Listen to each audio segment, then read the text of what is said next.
Hay tres enfermedades mentales muy cruciales que padece el ser humano, que es la depresión, la ansiedad y la esquizofrenia. En pleno siglo XXI, la cifra de estas tres enfermedades ha aumentado preocupantemente, teniendo como resultado muy lamentable el suicidio. Depresión, ansiedad, esquizofrenia y suicidio. De eso vamos a estar conversando en este programa con el doctor Manuel Becerros, médico, psicólogo, psicoanalista y cofundador del Instituto Psicoanalítico en Salamanca. Mis queridos, pocos pero fieles seguidores, bienvenidos una vez más a mi programa. No somos famosos, pero sí importantes.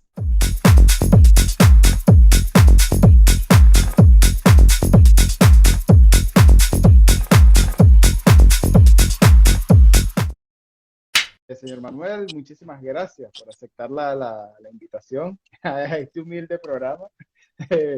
Yo estuve investigando un poco sobre su currículo y yo, wow, qué inminencia voy a entrevistar, voy a tener el honor de entrevistar. Y de verdad que muy complacido de que haya aceptado esta invitación. Eh, Encantado. sí, pero bueno, señor Manuel Becerra Cerecera, ¿no? Becerro, Becerro. Sí. Becerro Ah, Cereceda. Ah, Becerro Manuel Cereceda. Becerro, sí, cierto. Becerro Cerecera, médico, psicólogo, director de investigación del Instituto Psicoanalítico de Salamanca. Mm, Y recientemente miembro de la Cofradía Internacional de Investigación de Toledo. mm. Wow. Además también tiene una especialidad en medicina familiar y comunitaria. Cierto. Y especialista en psicología escolar y clínica. Y para Efectivamente. usted de contar. Yo creo que me quedé corto, ¿no? Muchas Bueno, gracias. sí, señor Manuel, pero coméntenos un poquito, ¿cómo fue la preparación? ¿Esto surgió porque tiene familiares, tiene familiares que también se ejercen esta profesión o es simplemente don? Hay gente que dice que los médicos no se crean, sino que se nacen. Bueno, en mi caso, mi familia no había ningún médico. Mi abuelo tenía restaurantes en Nueva York y se vino a España, pero era español. Y aquí en España, pues estuvo mi madre, nació en Estados Unidos, pero se trasladaron a España. Y mi madre era muy pequeñita cuando llegaron a España. Entonces, la familia no había ningún antecedente que se dedicase a la medicina. Tengo un hermano que sí que es catedrático de matemáticas y una hermana farmacéutica, pero mis padres se dedicaron a los negocios de mi abuelo, y luego mi padre implementó esos negocios. Con lo cual, en mi caso, no ha habido ningún antecedente médico en la familia. Yo comencé a Entonces, estudiar medicina es por pionero. absoluta vocación, una vocación personal que me llevó a estudiar esa carrera porque me pareció que era la que más podía proyectar mis inquietudes y mi vocación profesional. Posteriormente, bueno, pues estuve ejerciendo como médico especialista en medicina familiar y comunitaria durante muchos años, pero entré en contacto con el catedrático de antropología Luis Cencillo Ramírez, una eminencia en la psicología, una eminencia no suficientemente reconocida, y en conversaciones con él me invitó a estudiar psicología, también aquí en la Universidad de Salamanca. Entonces estudié psicología y a raíz de ahí mi vocación siempre fue hacia la psiquiatría. Pero yo estaba ya, incluso tenía la matrícula en Bolonia, pero aprobé una oposición nacional de médico de medicina familiar y comunitaria y me quedé en España un tiempo y lo compaginé con el estudio de la psicología. Y Ya. a continuación, la psicología me ha llenado completamente y decidí dejar la medicina y dedicarme exclusivamente a la psicología, que es lo que hago en este momento, en el Instituto Psicoanalítico de Salamanca, con el Ya. doctor Javier Sedano. Y realizamos una labor, hacemos seminarios los sábados online y hacemos una labor de investigación. Y posteriormente, a raíz bueno, de unas proyecciones que tuve en los programas de televisión en la región de Toledo, pues entré en contacto con investigadores de Toledo. Toledo tiene una raigambre desde la Edad Media con la Escuela de Traductores de Toledo, una ciudad que tiene una historia milenaria. Y entonces esa cofradía internacional me sedujo a tal extremo que fui propuesto por el anterior director y por el doctor Sedano. Y bueno, me admitieron la solicitud y me nombraron, y he sido miembro el pasado fin de semana con una ceremonia en la ciudad de Toledo que fue muy, muy bonita, como todas las ceremonias que se hacen a nivel académico. Y Sí, yo bueno, tuve oportunidad de ver un portal de internet, Clave Diario. sí, es Fue Clave Diario que cubrió la información muy acertadamente con su exacto. director, Jorge Sí, Olguera. sí, fue se vio una ceremonia muy, muy eclesiástica, muy, muy seria, muy, vamos a decirlo, como muy, muy profesional. No sabía que Sí, existía porque esa cofradía. además esta cofradía internacional que agrupa pues, a científicos de muchas nacionalidades, desde Portugal, Brasil, Israel, España, muchas nacionalidades. La única, bueno, aparte de que es una cofradía de índole completamente de investigación, pero se requiere, la única es creer en un solo Dios, como las tres religiones monoteístas. Es la única premisa religiosa bueno, que de alguna manera se requiere para entrar en esa cofradía. Y por tanto hay miembros que son judíos, que creen en Yahvé, en un solo Dios, o puede haber maometanos, que no les conozco, pero creo que alguno hay. Y además, bueno, pues hay gente brasileña, muy, muy, muy encantadores, franceses, creo que hay alguno, y portugueses, que como sabes, estamos aquí al lado, y también hay miembros que son portugueses. Con lo cual es una cofradía que incentiva la investigación bueno, y hace congresos anualmente. Incluso había uno proyectado en Jerusalén, pero se tuvo que clausurar a causa de la COVID que tenemos. Sí, ya. Bueno, aquí una usuaria dice, Miriam Lemos dice, bienvenido, doctor, gracias por compartir sus conocimientos. Sí, realmente muchísimas gracias, también se lo agradecí. Doctor, pero ¿qué fue lo más duro que vivió en ese momento de estudio de la universidad? No sé, algún alejamiento de la familia, necesitaba el apoyo de su familia. Cuéntenos un poquito de qué fue algo tan duro que le pasó en ese momento de preparación.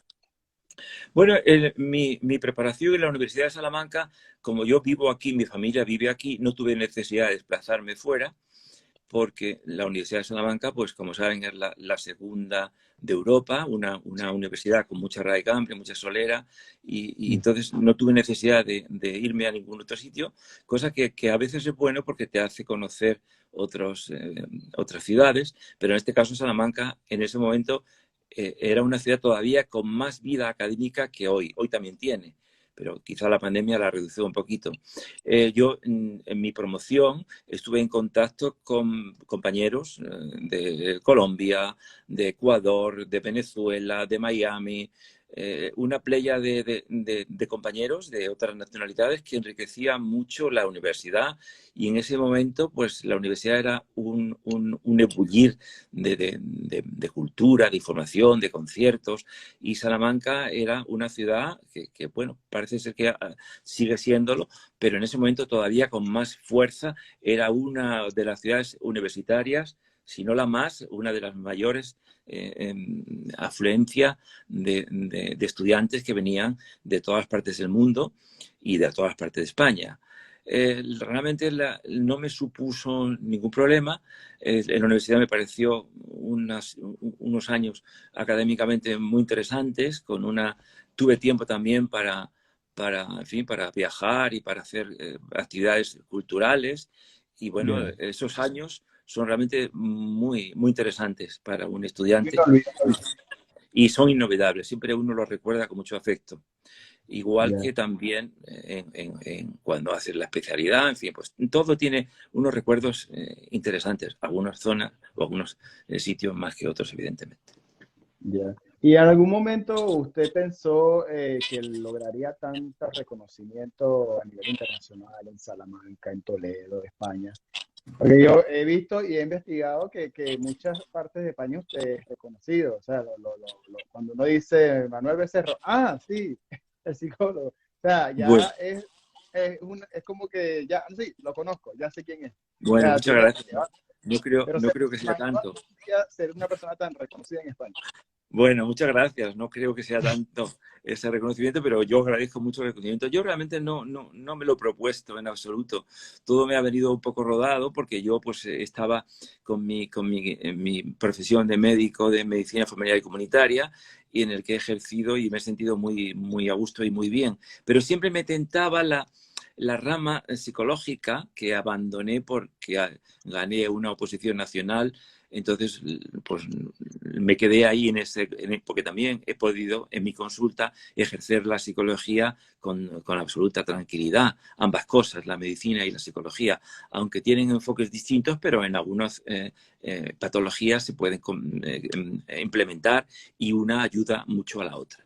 Entonces, eso me ha dado a veces muchas claves del conocimiento del ser humano orgánicamente, desde el punto de vista orgánico y médico, y también el alma humana, por decirlo de alguna manera, desde el punto de vista psíquico, la mente influye decisivamente en el cuerpo y mutuamente están ambas dos están influidas, la mente y el cuerpo, la zona orgánica y la zona mental. Con lo cual eso me ha supuesto tener una visión más amplia del hombre, me ha implementado esa visión del hombre mucho más amplia.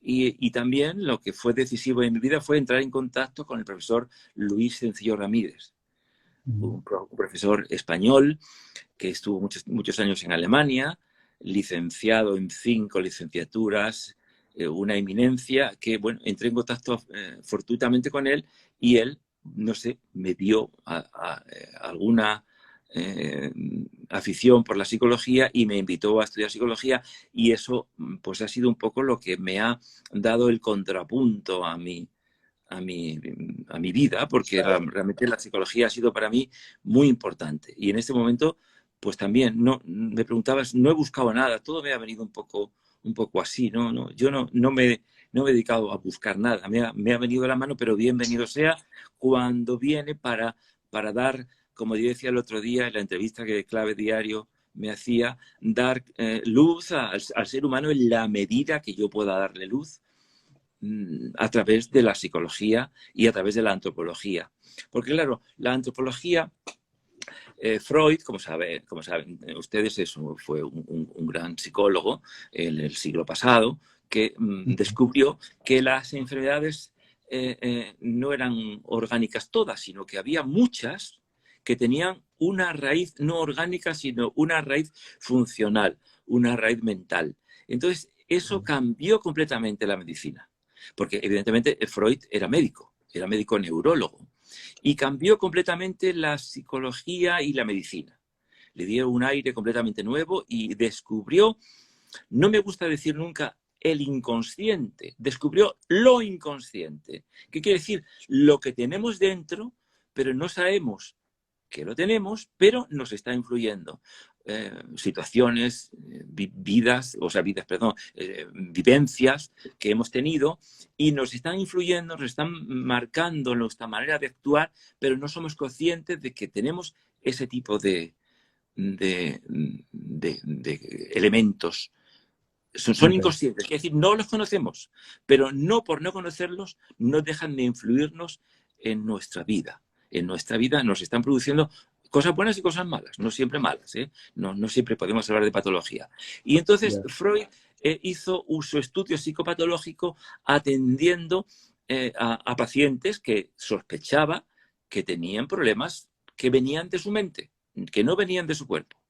Y a raíz de ahí elaboró una psicopatología perfectamente establecida, pero, como siempre, aunque es un genio, ha avanzado la psicología en ese sentido, y cuando entré en contacto con el profesor Stencillo, que es un antropólogo, psicólogo, filólogo, filósofo, una persona con una formación tremendamente amplia.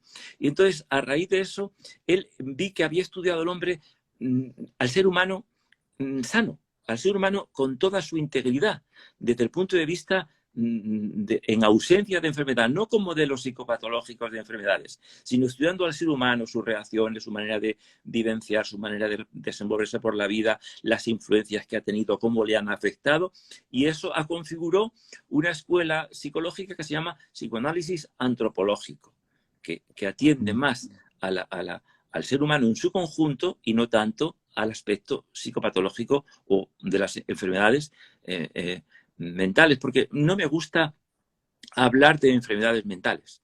Las enfermedades, los desajustes, por llamarlo realmente como se tienen que llamar, ni son enfermedades ni son mentales. No son enfermedades porque enfermedades las llamamos a las enfermedades con el modelo médico que se han establecido, tienen todas su causa, su fisiopatología y su tratamiento perfectamente definido.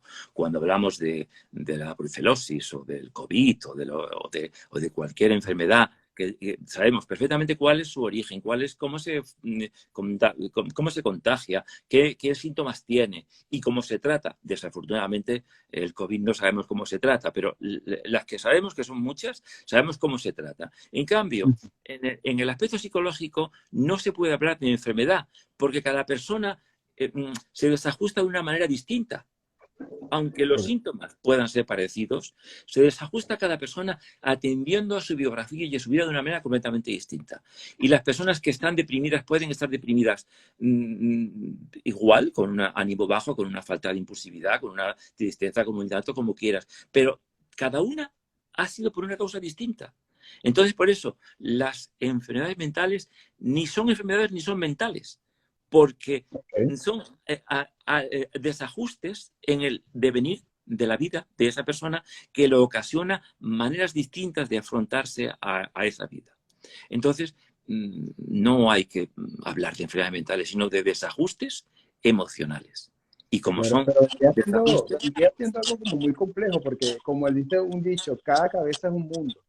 claro, Entonces, cuando llega un paciente, o sea, tendrías que ver desde su infancia, desde que nació hasta la hora. Entonces, efectivamente. ese proceso de evaluación lleva bastante tiempo. Sí, bueno, claro, lógicamente tenemos dos modelos, el modelo médico y el modelo psicodinámico, el modelo psicoanalítico, o el modelo que tiene la psicología. Porque luego, claro, dentro de la psicología también hay distintos enfoques. Tenemos el enfoque conductual, el enfoque cognitivo, el enfoque dinámico, psicoanalítico. Entonces, cada uno de ellos actúa de una manera distinta y afronta al paciente de una manera distinta. Y evidentemente, tú muy bien has dicho que la psicología atiende a la evolución de esa persona para buscar los elementos que se han alterado en su vida para intentar reajustarlos. Por eso me gusta decir desajuste, y hay que ajustar esos elementos. Y eso se consigue a través de una terapia que muchas veces es más corta, dependiendo del desajuste que sea, y otras veces es más larga. Pero toda enfermedad, en la medicina casi todas, tienen tratamiento. Y en la psicología, todas, me atrevo a decir que todos los desajustes tienen tratamiento. Lo que ocurre, claro, lógicamente, tratar una esquizofrenia cuesta mucho más que tratar una neurosis o que tratar simplemente un desajuste emocional por una situación concreta que la persona tiene. Cada desajuste tiene, bueno, pues el tiempo que se necesite para que la persona esa pueda encontrarse bien, porque lo que se trata tanto en la medicina como en la psicología es que la persona viva tranquila, viva, pues, de alguna manera, en la medida que se puede ser feliz en esta vida, viva feliz y viva exenta de ansiedades o de angustias o de depresiones o de situaciones que le impiden vivir con cierta tranquilidad. Eso no quita para que la vida, pues, a cada uno tenga su vida y su trabajo, y no le impida ni en su esfera laboral, ni en su esfera profesional, ni en su esfera afectiva, tenga problemas, tenga dificultades. Claro, pero vamos a entrar ahorita con eso que acaba de decir, por lo menos la esquizofrenia. Una persona que sea diagnosticada esquizofrenia o esquizofrénica puede vivir o tratar de tener una vida normal. Perfectamente, sí, Bueno, claro. primero que deberíamos de saber qué es una esquizofrenia. No, Bueno, poder la aclarar. esquizofrenia es una, si atendemos al modelo médico, con el modelo médico sería según el DSM-3 o el CIE-10, que son los catálogos donde se catalogan todas las enfermedades psiquiátricamente establecidas, sería una psicosis. ¿Qué quiere decir psicosis? No es lo mismo psicosis que neurosis. Psicosis quiere decir que es una enfermedad desde el punto de vista médico, hablo ahora desde el punto de vista médico, sería una enfermedad en la que hay una percepción delirante. La persona no ve la realidad, sino que ve esa realidad completamente alterada. Cosa muy distinta en la neurosis o en la depresión, que la realidad no se altera. Uno puede tener mucha tristeza, pero su realidad, su vida, no se altera. Es exactamente igual. Él es perfectamente coherente y firme y sabe dónde está y sabe quién es, etcétera, etcétera. No se altera la realidad. En cambio, la psicosis sí, se altera la realidad y la persona cree que está en otro sitio donde está, cree que es otra persona que no es, se cree que es, yo qué sé, pues cualquier otro personaje que no es el mismo, y tiene una percepción delirante. Hay un delirio. Etimológicamente, esquizofrenia quiere decir esquizo, dividir. Frenia es mente. Entonces, mente dividida, en el sentido de que esa persona ha sufrido en el origen de su desajuste un montaje defensivo porque su realidad le era tan opresiva y tan tremenda y le producía tantísimo miedo que huyó de esa realidad que él tenía y se fabricó otra realidad distinta. Y por eso a nosotros nos parece delirante esa realidad, que a él, sin embargo, le tranquiliza, porque su propia realidad le produce tanto dolor y tanto sufrimiento que huye de ella. Y ese es el origen de la esquizofrenia, que es un miedo masivo en la infancia. El origen exacto no se conoce, pero hay muchísimas seguridad de que el origen está en la infancia. Aunque no se sabe exactamente si hay una transmisión genética, no se ha descubierto todavía ningún gen ni nada que nos diga que esa persona va a heredar esquizofrenia. Lo que sí hay es que entre los convivientes, padres o madres que tienen hijos, que han convivido con esquizofrénicos, hay mayor riesgo de padecer esquizofrenia. Pero eso no quiere decir que la transmisión sea genética, sino que la transmisión es por el ambiente donde se ha vivido. Las madres... Perdón, es que había investigado un poquito de eso y yo vi un video en YouTube donde reflejaban que la esquizofrenia se refleja o se va desarrollando desde los 15 años hasta los 30. ¿Es cierto eso? La esquizofrenia se empieza a fraguar desde que el niño está con su madre. Okay. Entonces, lo que sí es cierto que empieza no a fraguarse, sino a manifestarse. Se puede manifestar hacia los 15 años, antes es más difícil, pero sí hacia los 15 años en adelante se puede manifestar.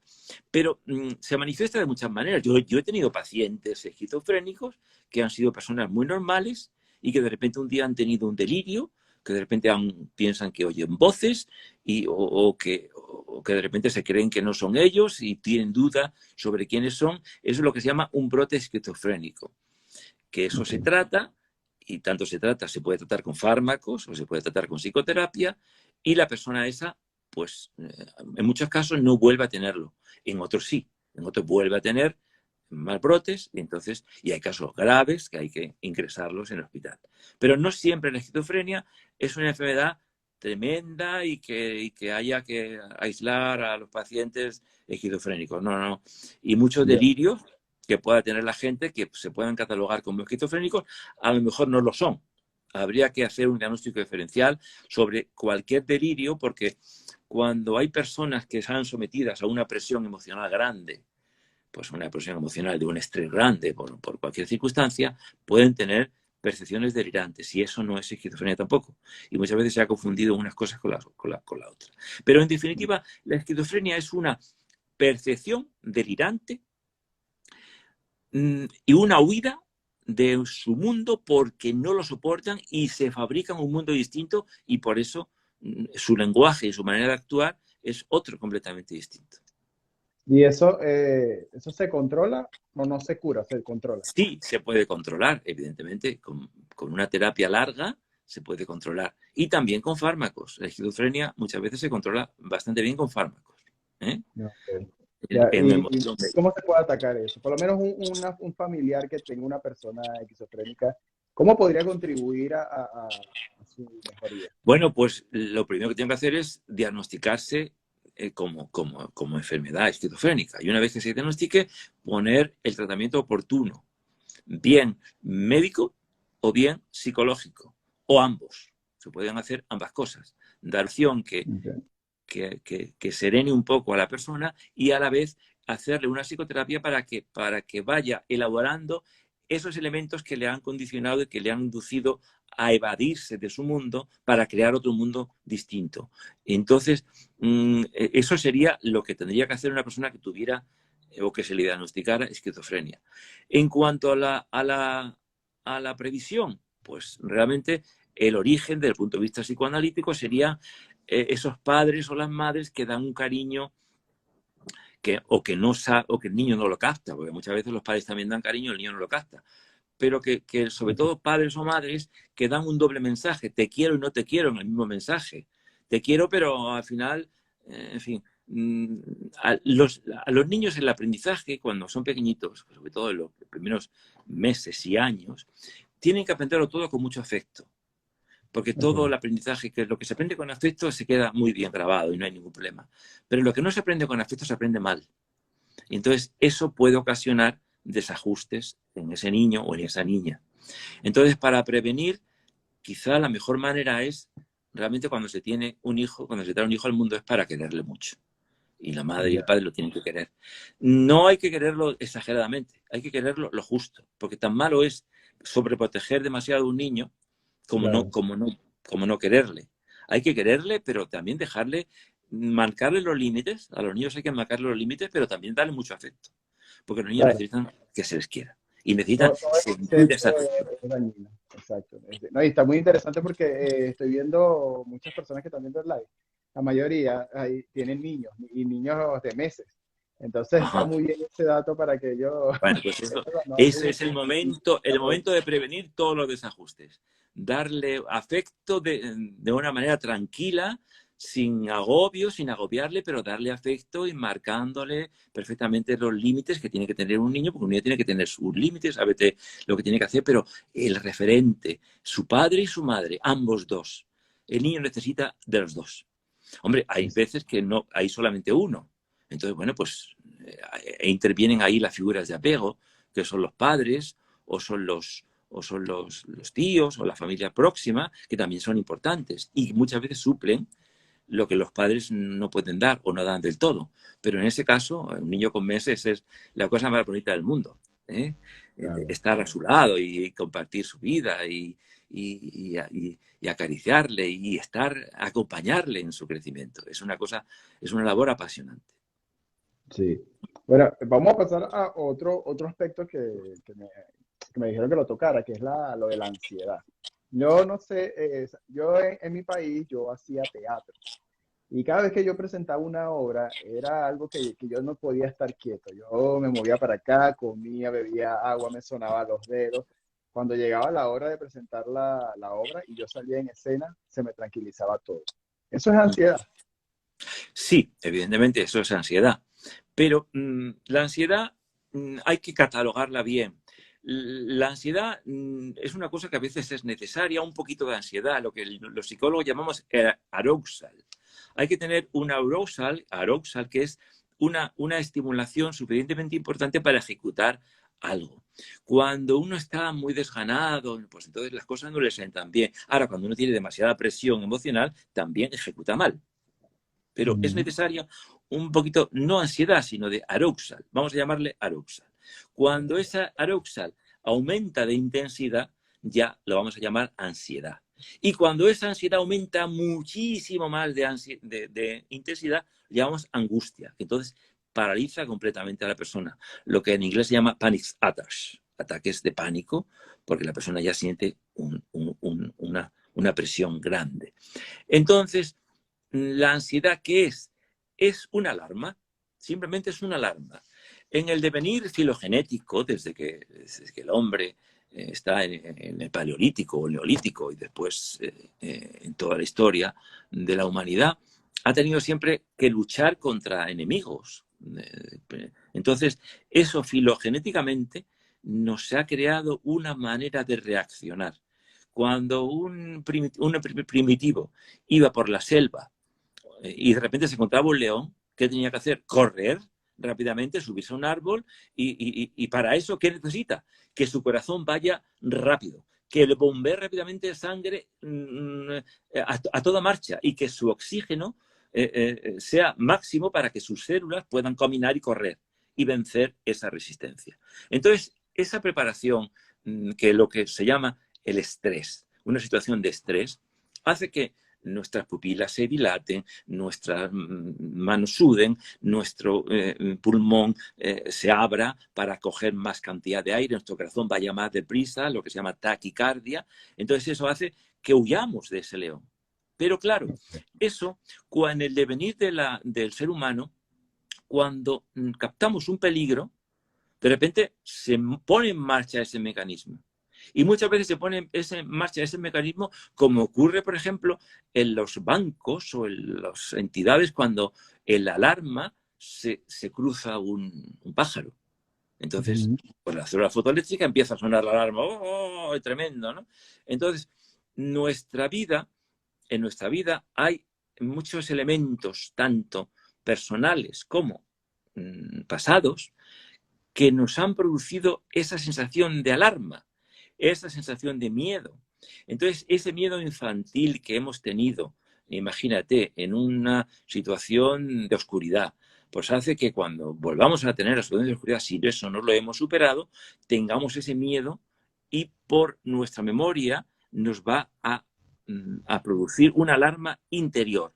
Y esa alarma interior nos va a producir taquicardia, todo el cortejo que hemos explicado, pero además también una sensación de inminente peligro. Y eso es la ansiedad. Una captación interna, estereotípica, o sea, interna, captada por nuestra mente, de que nos puede pasar algo. Como si realmente estuviéramos en peligro de que ese león nos fuera a coger. Entonces, eso, que no tiene ningún objeto muchas veces, porque la persona siente ansiedad y no saben por qué la sienten, es el miedo a algo, a un miedo indefinido, que muchas veces sí que tiene pues imagínate, te arruinas o se cae tu casa, pues lógicamente tienes un miedo ahí tremendo porque no sabes qué va a pasar con tu vida. Eso sería ansiedad también, pero una ansiedad por una causa que conocemos. Pero la mayoría de las veces no conocemos la causa de la ansiedad. Entonces es una estimulación del sistema nervioso simpático. Tenemos en nuestra mente, en nuestro cuerpo, tenemos el sistema nervioso. Tiene dos partes. El sistema nervioso de la vía de relación, que es lo que nos hace caminar, coger, soltar, escribir, y el sistema vegetativo.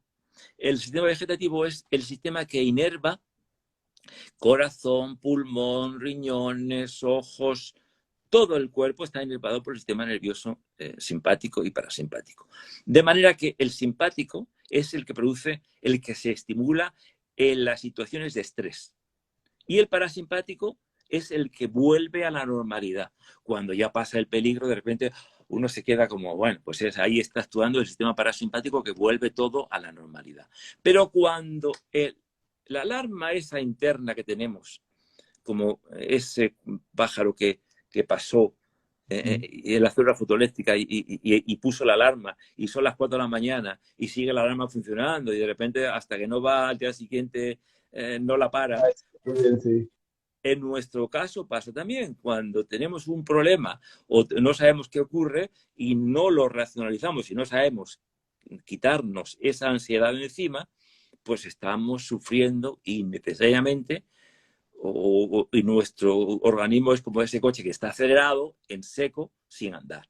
Y eso pues nos produce mucho problema porque nos altera completamente nuestra vida. Y es más, y últimamente se ha descubierto, que es una investigación reciente, que los telómeros de los cromosomas se alteran con la ansiedad y nos acorta la vida. Con lo cual, el que quiera vivir más, que deje la ansiedad de lado, que la mande a Australia. Claro, pero se dice fácil, pero una persona que no puede controlar la enfermedad, igual eso también puede afectar socialmente, ¿no? Claro que sí, la ansiedad, lo que te decía antes, cuando hay un poquito de Oroxal, es bueno para ejecutar bien, para que cuando tú sales a actuar en tu escenario, necesitas un poquito de activación, de estímulo, y luego cuando Sí. sales ya se te baja, pero si sales demasiado sin ganas, pues no vas a ejecutar bien, y si sales tenso tampoco. Entonces, bueno, pues cualquier persona se puede someter a la relajación. Mediante la relajación podemos volver a desactivar ese sistema nervioso simpático y que actúe el parasimpático. Pero para que la relajación se tenga efecto, han de pasar por lo menos 20 minutos y tener pues, una cierta técnica que algún día, si quieres, podemos hacerla en el programa. Hacer la técnica de relajación para que Interesante. podamos estar relajados y tranquilos y podamos controlar ese estrés. Todo el mundo tiene estrés, de alguna manera. Cuando se sale a actuar, aunque el actor sea muy experimentado, siempre tiene un poquito de estrés. Pero hay que controlar ese estrés. No dejar que ese estrés suba tanto de nivel. Fíjate, en los vídeos y demás hay unas cositas que suben y cuando pone el punto rojo que ya hay que bajarlo. Bueno, pues eso hay que hacerlo también. Había unos que, por cierto, ya se me perdió y no los he vuelto a encontrar. No sé si por ahí, quizá en algún país de estos, en Estados Unidos, se podrán localizar. Son como los pulsisómetros, que el pulsisómetro es una cosa que se pone en el dedo y te da la Sí, cantidad de oxígeno que sí. tienes, el pulsioxímetro. Unos ganchitos. Bueno, pues hay unos pulsosímetros para la ansiedad que detectan la ansiedad y te los pones y empiezan a sonar un sonido muy fuerte. Y a medida que te vas tranquilizando, el sonido va bajando, con lo cual eso es fenomenal. Yo se lo daba a mis pacientes hace años, pero yo no sé qué pasó, que no los he vuelto a conseguir más. Ya. Se me, En, se me, en se me, AliExpress lo consigue. no sé si existen o los dejaron de fabricar, pero bueno, aunque no tengamos el sonido ese, si sabemos cómo nos podemos relajar y quitarnos la ansiedad. Hombre, cuando la ansiedad es muy alta, se hace imprescindible la visita al médico o al psicólogo en este caso, Ya. para que buscando la causa de esa ansiedad podemos elaborarla si es un problema cotidiano que nos produce ansiedad y si no es un problema cotidiano que hay el síndrome de ansiedad generalizada o gente que vive siempre en esa situación, bueno, pues también se puede elaborar. Como decía antes, dependiendo de la causa, pues durará más la terapia o durará menos. Pero para nuestro ejercicio normal, la ansiedad hasta un cierto nivel se puede controlar bastante bien con estas técnicas que te digo de relajación. Y pensando un poco en la propia autoestima de cada persona. Entonces, bueno, que no somos perfectos y que si tenemos ansiedad no la podemos quitar. Y no encuentro otra mejor manera de quitar la ansiedad que es la relajación, porque estamos haciendo un tratamiento sintomático. Estamos desactivando el sistema nervioso vegetativo, que es el que nos está produciendo ese grado de ansiedad. La ansiedad es esa sensación de miedo inminente que cuando se nos quita, no tenemos miedo, pues entonces ya estamos perfectamente bien y eso se puede controlar y la podemos manejar a nuestra necesidad. Claro, eso era lo que me pasaba, que ya cuando salía en escena, ya sentía que me relajaba y agarraba más confianza y bueno, ahí me soltaba, volví a ser yo. Claro, ¿ves? Porque tú antes de salir tenías un miedo escénico en ese caso, que es un miedo también que se puede proyectar de distintas maneras. Una persona cuando va a un examen, y pues igual, ¿no? Tiene un miedo escénico al examen, a una descalificación total y absoluta. Entonces yo siempre le decía a mis pacientes, cuando tenían exámenes, digo, mira, no te van a suspender a ti, van a suspender la manera con la que tú has estudiado, que es distinto. Y te van a decir, no, no, no has estudiado bien, tienes que volver a estudiar de otra manera, pero a ti no te van a descalificar, ni te van a hacer nada, ni te van a poner a escarnio público, que es lo que muchas veces nos pasa, que cuando nos suspenden o nos descalificamos globalmente, no, no. Es concretamente ese aspecto. Y gente muy inteligente la han suspendido una vez en su vida. Einstein, por ejemplo, le Y suspendieron eso pasa alguna mucho vez. cuando los que se examinan en el carnet la carnet de conducir. Eso pasa mucho. Sí, bueno, claro. Y hay gente con muchas habilidades. Pues claro, hay 12 tipos de inteligencia. No, una persona puede ser muy inteligente numéricamente y luego a nivel psicomotriz puede ser un patoso o una patosa. Entonces, bueno, pues no pasa nada. Es un sabio patoso, porque muchas veces los sabios pueden ser patosos. No, no son todos, no, no somos perfectos ni dioses, nadie. Claro. No, no. Bueno, bienvenido. Se están integrando cuatro personas: Yelixa Lemus, Antonio Rivas, Onamo y Elena Gonore. Bueno, bienvenido. Les recuerdo que pueden hacer cualquier tipo de pregunta al doctor. Se las contestará muy amablemente. Y vamos a pasar a otro aspecto que este fue el más cotizado, la depresión. Yo creo que eso se puso muy de moda, sobre todo con esto del coronavirus, la depresión. Y una de las preguntas que me habían dicho es que cuáles son sus síntomas, cuáles son las causas que hoy en día creo que es lo que más, lo que vamos a decir que es lo que más la gente tiene, porque bueno, todo lo que hemos vivido, esto, lo del COVID, sí, hemos visto que ha tenido un cambio demasiado brusco en la humanidad y la depresión no escapa de eso.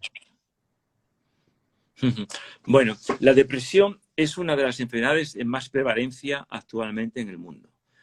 Todo el mundo ha tenido alguna vez depresión. Todo el mundo ha pasado por unas circunstancias depresivas o pseudodepresivas.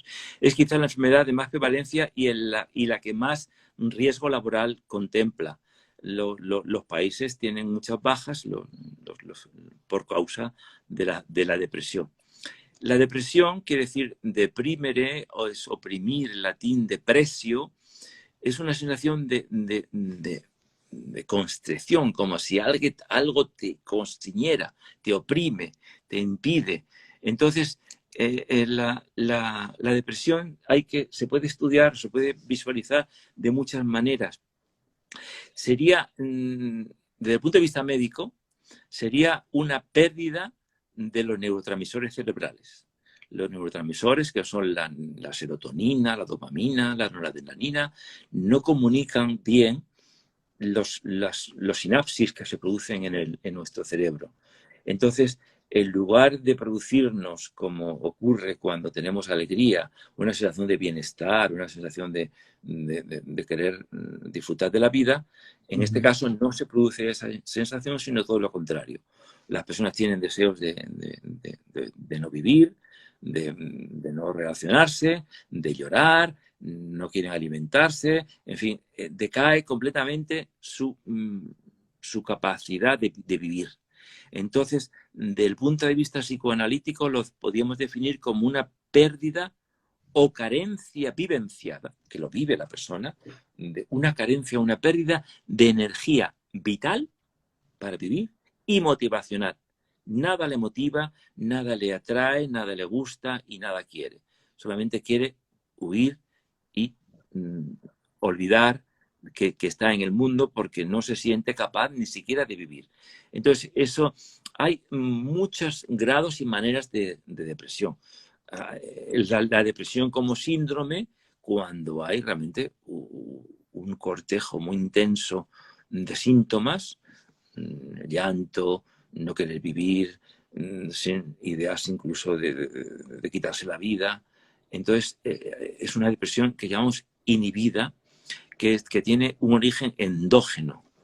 No se sabe exactamente la causa, estoy hablando ahora desde el punto de vista médico, la causa de esa enfermedad endógena, pero ahí sí que hay elementos, algún elemento hereditario, pero es el menos de los casos, esas depresiones endógenas, que son depresiones realmente que la gente no se mueve. Yo he tenido un paciente en el hospital cuando estaba estudiando que no se movían, es que quedan completamente catatónicos, es una depresión total.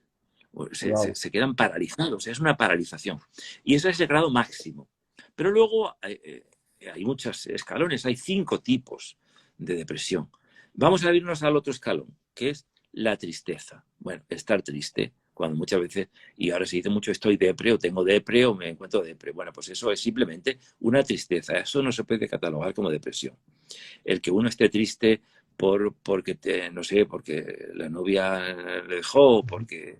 Bueno, no, lo que no le dejó es otro tema que luego trataremos. Pero bueno, Yeah. que esté Por lo triste menos por... en mi caso, que a veces me siento triste porque mi familia está lejos. Ah, bueno, pues eso. Pero eso es melancolía, nostalgia, saudade, que también está Oh, muy, muy descrito. No tiene que ver con la depresión en realidad. oh, Entonces, cuando es por un problema más banal, ¿no? Pues yo qué sé, perdiste 50 euros en la quiniela, o yo qué sé, o se te pinchó el coche, o tuviste que okay. ya que arreglarlo. Entonces, eso te produce una cierta tristeza y una cierta desazón. O yo qué sé, o te levantaste por la mañana y no encontraste las cosas como tú las tenías, o yo que, en fin, ese tipo de circunstancias, o alguien te robó tu chaqueta, en fin, 1000 cosas de estas que te producen sensación de tristeza, sensación, bueno, eso no es depresión, eso simplemente Okay. es una reacción normal, una reacción que tú tienes a algo que te ha ocurrido. Yeah. Entonces, pues eso tienes que racionalizarlo y pensar, bueno, pues si me han robado la chaqueta, me compro otro punto y ya está, y para Claro. adelante. No puedes quedarte con eso ahí para varios días porque entonces quizá te puede realmente, a personas lábiles, cuando tienen ese tipo de cosas, personas que tienen una, claro, porque el carácter de cada persona es muy importante a la hora de superar o no los desajustes emocionales. Hay personas que tienen un problemita y lo hacen grandísimo y se deprimen más todavía de lo que se tienen que deprimir. Entonces siempre hay que deprimirse con arreglo a lo que te pasa. Si se te perdieron 5 euros, pues te deprimes con 5 euros. Si te perdieron 5.000, pues te deprimes un poquito más. Pero en los dos casos tienes que superarlo. No puedes estar permanentemente lamentándote ni de los 5 ni de los 5.000. Eso sí, procura que no se te vuelvan a perder 5.000 porque no está la vida para perder 5.000. Pero Y hoy en día menos. No, no, claro, me imagino.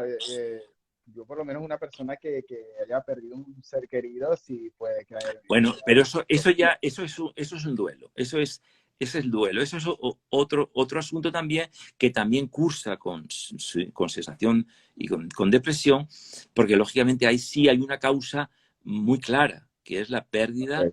de un ser querido. Entonces eso también hay que elaborarlo y todo se puede elaborar, ¿eh?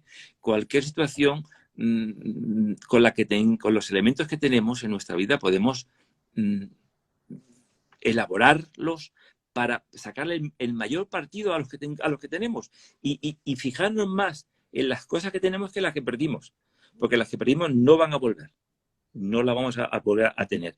Con lo cual, por mucho que nos empeñemos en la elaboración de un duelo, no vamos a lograr nada más que deprimirnos a nosotros mismos, sino que, bueno, lógicamente hay que hacer el duelo, tenemos que elaborarlo bien con un consigo mismo, que la mayoría de las personas lo hacen consigo mismo, o con personas amigas que te ayuden, que te den un poco capacidad de ayuda y en casos ya, pues acudir a un profesional, a un psicólogo, para que el psicólogo te dé un poco las pautas y tú puedas expresar tu intimidad y elaborar y rehacer tu vida con los elementos que tienes y olvidar los que no tienes, porque siempre hay causas por las que vivir, a pesar de que hayamos perdido una razón muy importante en nuestra vida.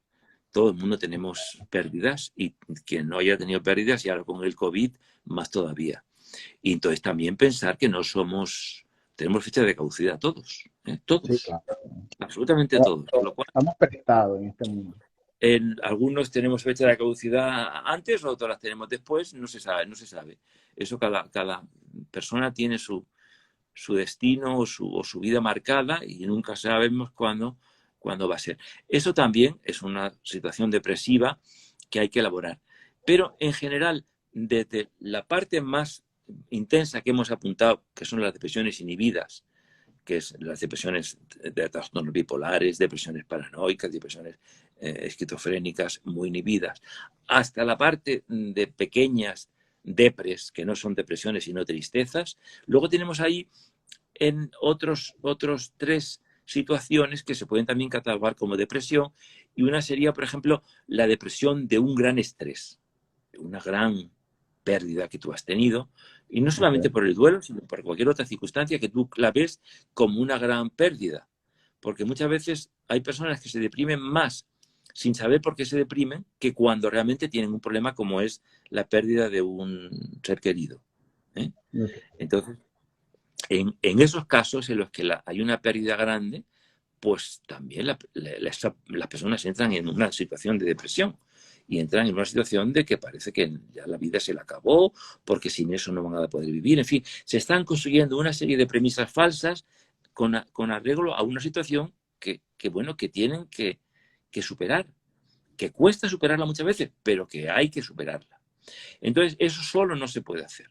En esos casos, ya cuando hay un síndrome depresivo establecido, hay que acudir al médico o al psiquiatra o al psicólogo, cada uno que vaya donde mejor le parezca.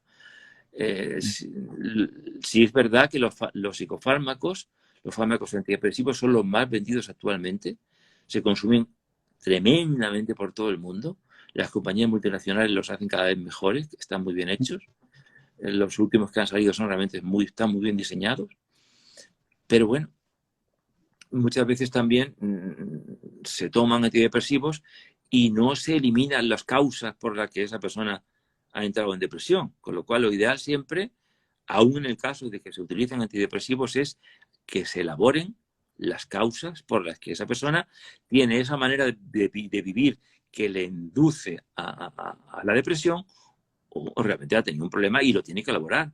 Porque, por ejemplo, tú si perdiste, no 5.000 millones, o bueno, eso no lo tiene nadie, yo qué sé, perdiste mucho dinero en la bolsa. Bueno, pues lógicamente eso te produce depresión y con razón, porque si has ahorrado toda tu vida, sea lo que sea, y de repente te pierdes todo eso por una mala gestión, pues lógicamente eso lo tienes que elaborar y lo tienes que concienciar y tienes que, o bien con un amigo íntimo, o bien con el psicólogo, o bien con alguien, lo tienes que elaborar y poner en su sitio.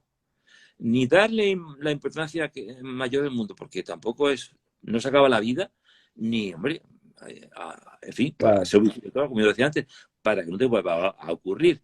Y luego hay otro tipo de depresiones que se producen también en la vida, que son las depresiones postparto. Las mujeres cuando tienen un niño entran en depresión, hay un 20 o un 30% de ellas, y eso Sí, lo también he visto. es una situación que hay que tener en cuenta y bueno, pues también muchas veces hay elementos neuroendocrinos, pero la mayoría de las veces es porque desde el punto de vista psicoanalítico han puesto demasiadas expectativas y cuando las expectativas siempre son más bonitas que las propias cosas. Y no sé si en América hay Reyes Magos, pero los Reyes Magos son los reyes que traen juguetes. Entonces los juguetes Sí, que traen los Reyes Magos son mucho más bonitos antes de traerlos que cuando los traen, aunque sean los mismos. Las okay. expectativas siempre son mucho más interesantes que las propias cosas cuando nos las dan. Y cualquier cosa cuando la palpamos es lo mismo, pero era más bonita en nuestra imaginación que la realidad.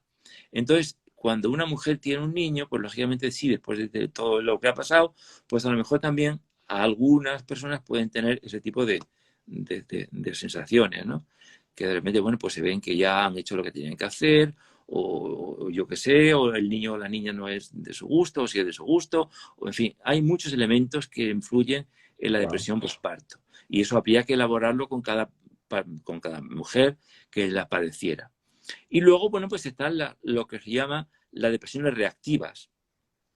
Las depresiones reactivas, que son las depresiones de reacción hacia, pues, el mobbing, por ejemplo, que nos pueden hacer en una empresa, que produce depresión, o una sensación que tú tengas de que no eres querido por tu novia o por tu mujer o por lo que sea, y te produce también depresión.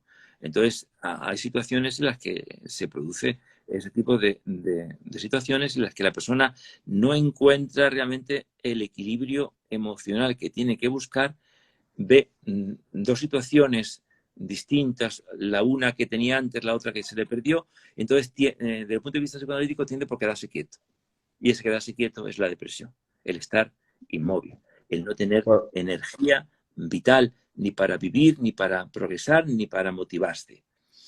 yeah. Y Por luego, lo que veo es el aspecto más extenso, la depresión. sí, la depresión, pero tiene muchos, no se puede hablar de un solo tipo de depresión. Por eso estoy haciendo un recorrido por distintos tipos de depresión para que nos demos cuenta que la depresión no es un monocorde, ni es un monolito, son muchos, no todo es depresión, y sin embargo, aunque se participe de algunos elementos comunes en todos los casos, que es la tristeza o la inhibición o la falta de impulsividad o la falta de energía vital o la falta de motivación para vivir o llanto o no querer pues hacer. Entonces, claro, cuando influye en nuestra esfera profesional, laboral, familiar, afectiva o sexual, entonces realmente hay que ponerle solución, porque lógicamente eso, pues la otra persona no lo puede, en fin, tiene que procurar por él mismo primero y por la persona cuando están viviendo en común, pues tienen que abordar el tema ese. Porque muchas veces también Vale. las depresiones y los conflictos de pareja también producen ese tipo de depresiones, ese tipo de Sí, conflictos. claro, y se ve mucho de eso. Claro, Sí, sí. y ya, o sea, hemos hablado de la depresión, hemos hablado de la ansiedad, hemos hablado de la esquizofrenia, y hay un cuarto caso que yo digo que a lo mejor es como el resultado de todo lo que hemos hablado, si nos llegamos a controlarlo o a dominarlo, que es el suicidio, que hoy en pleno siglo XXI todavía es tabú. Y es una, como la Iglesia Católica lo condena, pues como un pecado mortal. Eh, el suicidio, por cierto, que a mí me llamó mucho la atención porque yo vi un video suyo de que estaba haciendo el relato de una prostituta que dejó de ser prostituta, se casó, entonces parece que que el esposo la maltrataba psicológicamente, ¿no? Uh-huh. Entonces, y ella, bueno, lamentablemente se suicidó. Y usted hace referencia de que de, de algo que hizo, que ella como que vio la única alternativa para estar bien fue el suicidio. O Uh-huh. sea, pero mi pregunta es, ¿qué pasa en ese momento de la persona cuando dice, bueno, voy a intentar por aquí, voy a intentar por allá, y cuando no ve respuesta, no se siente igual y dice, bueno, no, la solución es el suicidio y lo hace? ¿Qué puede pasar por la mente de esa persona? Bueno, el suicidio es una sensación, una vivencia de soledad total y absoluta.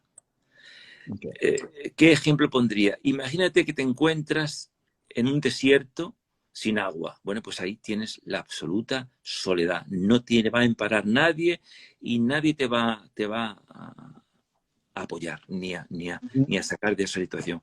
Entonces, la depresión, uno de los elementos que tiene también es, como decíamos antes, es esa sensación de querer quitar esa ansiedad tremenda, esa falta de ganas de vivir, esa falta de estímulo vital, esa falta de ilusión por la vida, esa sensación de que no vales nada, de que.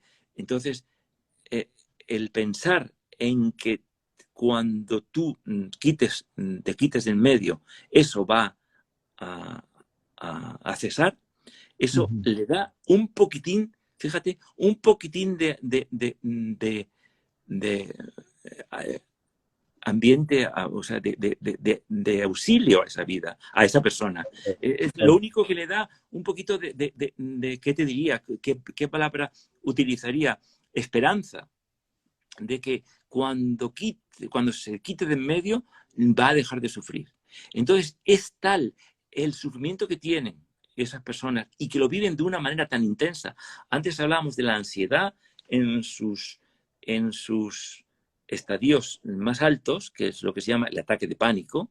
Cuando, aún no sé si habéis visto a una persona en ataque de pánico, me parece que le van a matar, o sea, lo mismo que si alguien con un cuchillo en mano lo fuera a matar. El ataque de pánico produce eso. Bueno, pues en el deprimido con riesgo de suicidio, cuando usted realmente tiene esa sensación, tiene esa visión de que el querer quitarse la vida es para dejar de sufrir, porque no ve nada ni nadie que le puedan aliviar de ese sufrimiento.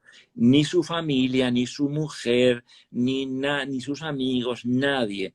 Esa persona tiene absolutamente su mente muy inducida por ese sufrimiento, y la única manera que tiene de que ese sufrimiento se elimine es quitándose la vida. Entonces, en esos casos hay que incidir mucho en la persona, y ahí es una tarea apasionante. Yo una vez he tenido la suerte de entrar en contacto con esas personas, y al final les tienes que dar impulso, como cuando ves a una persona que tienes que hacerle una resucitación cardiopulmonar, pues es lo mismo, solo que aquí la resucitación cardiopulmonar no es insuflándole oxígeno con tu boca ni haciéndole masaje cardíaco, sino diciéndole y transmitiéndole que la vida es suya, que hay solución, que se pueden arreglar todos los problemas, que no hay nada tan importante que no se pueda solucionar, y que aunque él lo vea, ese problema que él siente así de mal, no quiere decir que sea así, porque las cosas no son como son, sino como nosotros las vemos. O sea, aunque nosotros las veamos mal, vamos a ver si me explico. Cualquier situación se puede ver de una manera o de la otra. El que una persona no le dé importancia a una cosa, o que otra persona le dé mucha importancia. Pero el asunto es como es. No es como lo ve uno ni como lo ve el otro. Es como es. Entonces, hay que hacerle concienciar a esa persona de que realmente él lo ve muy negativamente, y que no es así la vida. Ni incluso él, ni incluso su vida. Y que sus problemas, a pesar de lo que él piense, tienen solución. Y poco a poco ir sacando con esa resucitación cardiopulmonar sui generis, que sería apartarle de ese riesgo de suicidio, y la persona se va concienciando. Porque muchas personas deprimidas han tenido en consideración el riesgo de suicidio. Y es una cosa que siempre preguntamos en cualquier deprimido. ¿Ha pensado usted alguna vez en quitarse la vida? Y eso lo preguntamos. Antes no se preguntaba, hace años, porque parecía que le estabas induciendo a no, al revés. Que conciencia. Y al concienciarlo y al hacerlo y al socializarlo con el psicólogo, se puede intentar hacer esa especie de sacar a esa persona de ese pozo, donde él, de una manera, pues digamos, desajustadísima, ve que su vida no tiene solución y que al final la única solución que tiene es quitársela. No, hay muchas soluciones que se pueden dar, y poco a poco hay que irle afrontando y motivando a que esa persona adquiera elementos importantes en su vida.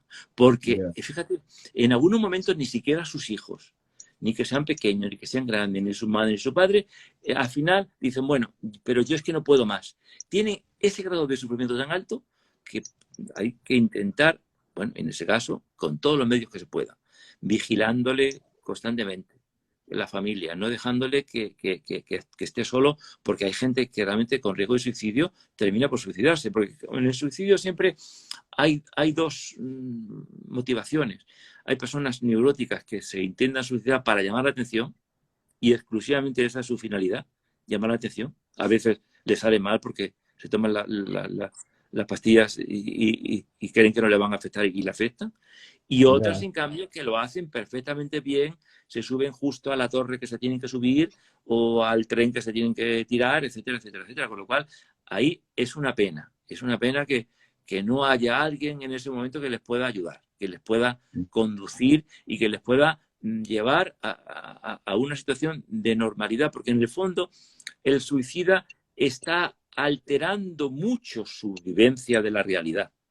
No está loco, no está esquizofrénico, no tiene delirio, pero sí tiene una percepción muy delirante de su vida. Y eso realmente es una cosa que a mí como médico y como psicólogo me llama mucho la atención y es donde realmente yo me he olvidado ya de las personas que he atendido en ese caso, pero me resultaría y me resulta muy, muy gratificante poder ayudar a las personas en esos momentos que realmente cuando necesitan de la ayuda de los demás seres humanos. Ya, pero por lo menos una persona, o sea, sabemos que una persona en depresión puede llegar a suicidarse, pero una persona que tiene ansiedad, esquizofrenia también puede optar por esa Con, acción.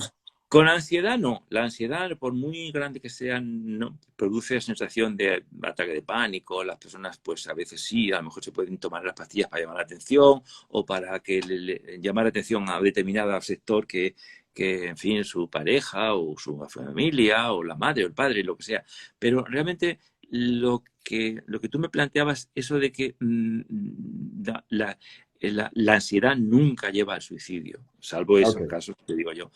La esquizofrenia sí, en algunos casos sí que puede llevar al suicidio y a la agresión. En la esquizofrenia graves, en ciertos casos, por ejemplo, gente que oye en su mente y piensa que es el demonio la persona que va por la calle, entonces la agrede, o que él mismo es el demonio, entonces se agreden a sí mismo. Pero son casos muy, muy excepcionales de esquizofrenia. Donde se dan muchos más casos de suicidio son en las depresiones, tanto depresiones inhibidas como reactivas. Se dan muchísimos casos, pues en ejecutivos, por ejemplo, que imagínate que han perdido la bolsa muchísimo dinero, prestigio, o yo qué sé, o un escándalo sexual o financiero, o yo qué sé. Entonces, en ese momento, la persona no es capaz de elaborar esa situación con una energía suficiente, entonces opta por quitarse la vida porque no son capaces de afrontar el desprestigio, el deshonor, yo qué sé, mil cosas que ellos imaginan que le van a ocurrir. Con lo cual, pues optan por lo más fácil, entre comillas, pero lo que realmente le quita del medio, claro, porque una vez que se mueren, pues ya no, sí, bueno, sí existen. La gente creyente sí Claro, que existen, sí, pero sí. bueno, como tú decías antes, no es no sé si es pecado mortal o no, yo no me atrevería jamás a decir que eso es pecado mortal. Lo que sí es verdad es que el propio hay que tener conmiseración del suicida, porque el pobre hombre o la pobre mujer ha pasado por unas circunstancias tan tremendas que son Fuerte. dignos de conmiseración, más que decirle que pecado mortal. Dios les perdonará, imagino, porque Dios les tiene que perdonar. Pues es que si son Sí, buenísimos, si es que no, una persona que esté deprimida no tiene por qué ser ninguna animal, es que está deprimida, es que ve que no tiene más capacidad en su vida, entonces ve eso como lo único que le puede aliviar. Entonces, claro. sí que es verdad lo que tú dices, que incluso me parece que hasta no sé qué siglo a los suicidas no se les enterraba en cementerios Sí, cristianos. exacto, no podían ser enterrados, no Si podían ser Dios es sepultados. extremadamente misericordioso, que lo es, los va a acoger como un padre acoge a sus hijos. Ya, claro, exacto. El creyente es así y yo estoy seguro, Dios siempre perdona. Dios es tan bueno que te Claro que sí, perdona. Sí, claro sí. que sí, claro. Fíjate una cosa, yo conozco un amigo periodista y él me dice que cuando son casos de suicidio, ellos está prohibido sacarlos en los periódicos. Eso es verdad. Bueno, Pero porque, sí, claro, es que eso claro, porque es lo una explicaba yo. realidad. Existe, Sí, eso existe. mira, No, yo no sé así. si por América se conoce a Juan Ignacio, o Juan Antonio Vallejo Nájera, que era un psiquiatra, amigo mío, un No lo he psiquiatra, escuchado. que no sé si por América se conoce a Juan Antonio Vallejo Nájera, que era un psiquiatra, el psiquiatra de la YESET española, Ujú. Y una de las cenas que yo coincidí con él, hablando con él, comentábamos ya entonces, fíjate, te estoy hablando de hace 20 años, 20 o más años, mis hijos eran pequeños, cómo las conductas de imitación que salían por la televisión, de gente que se suicidaba o gente en fin, pues eso, o maltrato, etcétera, etcétera, eso producía lo que llamamos los psicólogos conductas de imitación. Si a ti no se te había ocurrido eso, al ver que otra persona lo ha hecho y tú tienes el mismo problema, de repente es una conducta que tú imitas. Y entonces Ya. sí, en ese sentido, me parece muy bien lo que decía tu amigo periodista, que todas esas noticias que por sensacionalistas se ponen en los periódicos, realmente pueden llegar a producir conductas de imitación, y van a poder aumentar la incidencia de suicidios o de situaciones de ese tipo. Con lo cual, Ya. eso es mejor no publicarlo, porque, bueno, no ayuda a nada y lo único que hace es producir más, incrementar ese tipo de conductas. Sí, sí, como esa alternativa. Esa alternativa entre Fíjate, comillas. claro, que lo comenté yo hace 20 o 30 años con Juan Antonio Vallejo Nájera, lo comentamos, y me lo decía él. Y bueno, me he acordado de él muchas veces porque yo he visto que a medida que iban publicando, porque yo he llegado a ver telediarios que salían con una noticia de ese tipo, digo, pero ¿dónde estamos, por Sí. favor? Pero si esto antes lo ponían en un periódico que se llamaba El Caso y nadie lo leía. Y ahora lo ponen en primera fila simplemente para ganar audiencia. Eso no es ético ni es completamente inmoral. Con lo cual, me parece muy bien que haya una cierta autocrítica y una cierta tendencia a la moralidad y que no se ponga. Hombre, yo qué sé, si se suicida un cantante famoso, pues es normal que lo pongan, porque, bueno, pues se ha suicidado. Pero muchas veces lo ponían, bueno, murió en extrañas circunstancias. Se puede poner todo de alguna manera que no induzca a que la gente Que se tenga... sobreentiende, algo así. Efectivamente, sí, sí. Bueno, doctor, ya casi estamos terminando el live, lamentablemente, porque seguro han creado tantas dudas acerca de esto que estoy seguro que tengo que escribirle de nuevo para volver a hacer otro live, es que son Muy tantos bien, muy temas. bien. Yo he tenido tantos Cuando temas, quieras. yo he podido ver sus videos y son tantos temas. Tiene temas de sexualidad, tiene temas de religión, temas de personas que tienen problemas con el hambre, personas que tienen también problemas con acercarse a otras personas y sobre todo en este momento de la pandemia Claro, que tienen claro. que, sí, momentos así como que no te acerques porque me puedes pegar el COVID. O sea, tantos temas que yo dije, no, aquí hay bastante material para hacer, pero en un solo live no podemos ocuparlo todo, pues. Sí, sí, Entonces, sí, sí.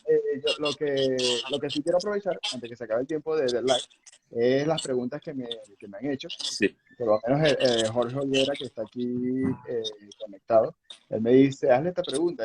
Dice, ¿es más barato tratar a un paciente con fármaco o con psicoanálisis? Hombre, depende. Ahí te diría que el psicoanálisis, desafortunadamente, es caro, porque claro, son mucho tiempo de tratamiento. Y quizás sea más barato tratarle con fármacos, ¿no? Pero bueno, depende también del psicoanálisis que cojas, si tiene mucho caché o tiene mucho, o mucha, su Okay. consulta es cara o no es cara. Siempre se puede, con los pacientes siempre se puede hacer un arreglo con arreglo a su situación económica y se le puede tratar perfectamente. Con lo cual, bueno, pues dependiendo que puede ser más caro o más barato, dependiendo del psicoanalista y de las ganas que tenga el psicoanalista también de ganar mucho dinero o no, o simplemente ayudar a la gente. Porque claro, si no se cobra, no se cura, curiosamente, la persona. Tiene que poner en el dinero algo de su... eso le induce al cambio. Si no, pues se eternizan los problemas. Y claro, también algunos antidepresivos también son caros, ¿eh? O sea que, bueno, ahora los cubre la seguridad social, casi todos. Y bueno, Ujú. concretamente los antidepresivos, porque si realmente hablamos de psicofármacos, entonces ya serían más caros los psicofármacos. Ok, Y ya. sobre Bueno, todo, dime. si nos ponemos a ver los problemas que puede tener una depresión laboralmente o la productividad que altera de la persona, a lo mejor le sale más barato psicoanalizarse que continuar toda su vida con su problema. No lo sé. En cada caso habría que estudiarlo. Claro. Ok, Nacho, él me pregunta, ¿qué pasa desde su punto de vista de psicólogo? ¿Qué pasa con los adolescentes de hoy en día? él lo hace, él dice esto, él me pregunta esto, porque él está estudiando ahorita en la Universidad de Salamanca. Ah, sí. Y él ha notado que los adolescentes, sí, los adolescentes de hoy en día, eh, lloran mucho porque están pagando una mensualidad de 4.000 euros en la universidad. Pero cuando sale el iPhone 13, el iPhone 15, el iPhone 20, cuesta 7.000 euros y lo pagan ahí mismo, lo compran ahí mismo. Entonces, Mm. él se pregunta, ¿pero qué está pasando con los adolescentes hoy en día que no escatiman y no valoran lo que es el desarrollo del crecimiento integral? Pues tiene mucha razón tu amigo. Realmente los adolescentes tenían que tener una visión mucho más real de las cosas y no pensar que todo les viene dado. Y sobre todo, lo que se ha de tener siempre, dependiendo de cada edad, hombre, que cuando ya son 16 o 17 años ya no se puede poner tanto, pero sí que tengan los padres o los tutores que les pongan límites.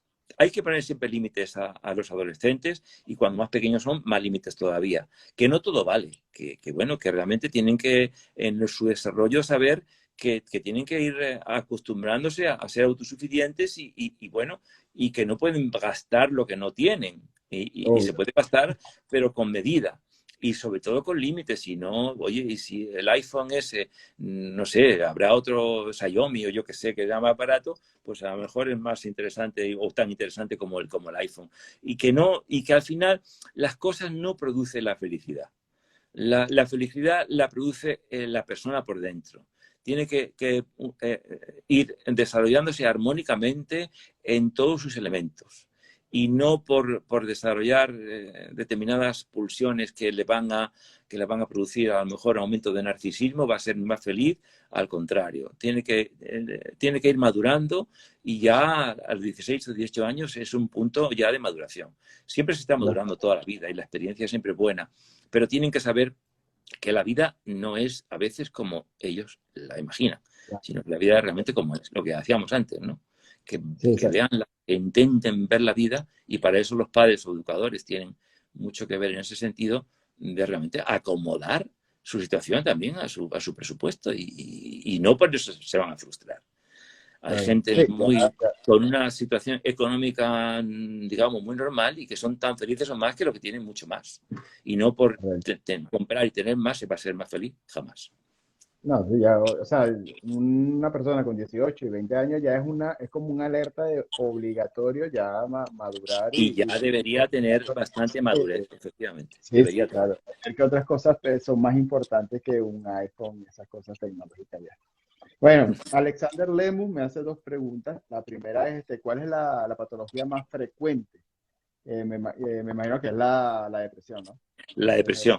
La Sí, depresión la depresión. bueno, y quizá también la ansiedad, pero como la ansiedad muchas veces está metida dentro de la depresión, pues si la de más prevalencia es la enfermedad que más prevalencia tiene, que decir que se cura menos, que la gente arrastra más durante toda su vida, que reincide mucho tiempo, que acompaña muchas veces a las personas a lo largo de su vida, por lo que hemos explicado antes, porque son reactivas o porque tienen ese carácter tendente a ver las cosas no con optimismo, sino con pesimismo, y también por las situaciones del mundo actual, ¿no? Sí. Ahora mismo Una, el una de las coronavirus. cosas que me decía también que si la alimentación afectaba en eso. Bueno, la alimentación en principio no tiene por qué afectar para la depresión. Hombre, siempre ayuda una dieta mediterránea, dormir bien, estar descansado, hacer deporte. El deporte sí que alivia mucho la depresión. Es uno de los tratamientos que ponemos porque hay personas que con un programa de deporte se nota un efecto, creo que es un 40 o un 50% de los antidepresivos. Bueno, por supuesto, lo mejor es la psicoterapia para la depresión. La psicoterapia es absolutamente el tratamiento mejor que se puede tener. Pero cuando no se puede tener psicoterapia por ciertas circunstancias, pues se puede recurrir perfectamente a los antidepresivos siempre que se prescriban con cierta, en fin. Ya, y la última pregunta que también lo hace Alexander Lemus, que él dice, la gente asocia psicólogo con loco. O sea, dicen que no, tú te necesitas un psicólogo, y de no, porque yo no estoy loco. Eso cómo puede, por lo menos si yo tuviese un amigo que yo, mira, yo sospecho que tienen una depresión, por decirlo así, yo digo, mira, necesitas un psicólogo, tienes que ir. Él me dice a mí, no, yo no estoy loco. O sea, ¿cómo yo hago cómo hago yo, que no soy psicólogo, Bueno, simplemente que soy una persona que no soy de la... más te diría yo que es el psiquiatra es el que atendía más a los locos antiguos, ¿no? Porque la locura ha sido una enfermedad que se ha arrastrado desde el tiempo inmemorial, en todas las culturas, en los egipcios, en el neolítico, en todas las culturas, al loco se le quitaba de la sociedad, se le marginaba para que no estuviera en las calles y demás. Entonces, sí, el psiquiatra trataba a los locos. El psicólogo también evidentemente, los psicólogos podemos tratar cualquier tipo de desajuste mental que tenga la persona, desajuste emocional que tenga la persona, pero sí que es verdad que también el psicólogo atiende a lo que se llama la psicología social, a la psicología de las masas, la psicología de la sociedad, pegando con la sociología y también a la psicología escolar, a los problemas de evolución del niño en su desarrollo escolar. Y también a la parte clínica, que sería el desarrollo de los desajustes emocionales. Bueno, pues evidentemente sí, también, pero yo creo que todo el mundo en su vida ha tenido pequeños, grandes o medianos desajustes que muchas veces no ha solucionado él solo y que han necesitado la intervención de un psicólogo, psiquiatra, médico, como se quiera llamar. Y muchas veces con un buen amigo lo han solucionado. Pero cuando no se tiene el buen amigo o no está preparado el buen amigo, o muchas veces también cuando son problemas muy personales. Pero claro, cuando alguien tiene un problema muy, muy personal, que eso mejor que lo trate con un psicólogo. Porque lo que trata con el psicólogo queda ahí y no le va a repercutir nunca en él. Pero si el problema que tiene es delicado y lo trata con un amigo, ese amigo después le puede ocasionar más Sí, problemas porque se ha enterado y como dice la teoría general de sistemas, que cuando alguien conoce un secreto de otra persona, en sí. algún momento de su vida va a Suerte. utilizarlo. Con lo En cual yo algún les recomiendo momento que si son pequeñas se le va la cosas, lengua. que se traten con un amigo, pero cuando sean cosas delicadas, que se trate con un psicólogo. Ya, ya, bueno. Estas fueron todas las preguntas, señor Manuel. ¿Cómo se sintió, doctor Manuel? Pues ¿Cómo se muy sintió? bien, estupendamente bien, muy bien. O sea, Me resulta que muy si le agradable. digo para otro like, gustosamente accede. Sí, nada, cuando tú quieras. Me lo dices y nos conectamos. No, yo también me sentí muy agradable y sobre todo aclarándome la duda sobre la diferencia de lo que es depresión, ansiedad, esquizofrenia, Muy bien. muchas aclaradas. Muchísimas gracias de verdad, nuevamente por aceptar la invitación. Bueno, yo cuando publique el live, eh, le, le voy a copiar el link para que lo publique en su canal de YouTube, para Muy que bien, pueda muchas gracias. Muchas gracias. Muchísimas gracias a usted, agradecido totalmente. Bueno, nos seguimos viendo y muchísimas gracias a todas las personas por conectarse. De verdad, nuevamente, un Muchas abrazo, gracias a todos los conectados desde España, los conectados desde América. Muchas gracias. sobre todo de Venezuela. Venezuela, muy bien. Vale. Muchísimas gracias, doctor Manuel. Hasta Adiós, luego. muchas gracias a ti. Adiós, adiós.